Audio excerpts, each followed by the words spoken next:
एक मिनट रुको, इसमें क्या होता है? अच्छा यार ऊपर दे, अभी थकी नहीं तू?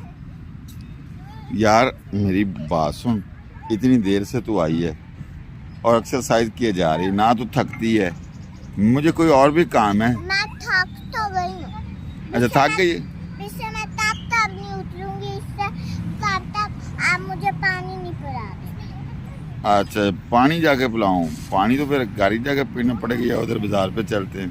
आपके पास पैसे हैं जो बैंक में वो है, अभी उनसे पैसे पानी निकलवा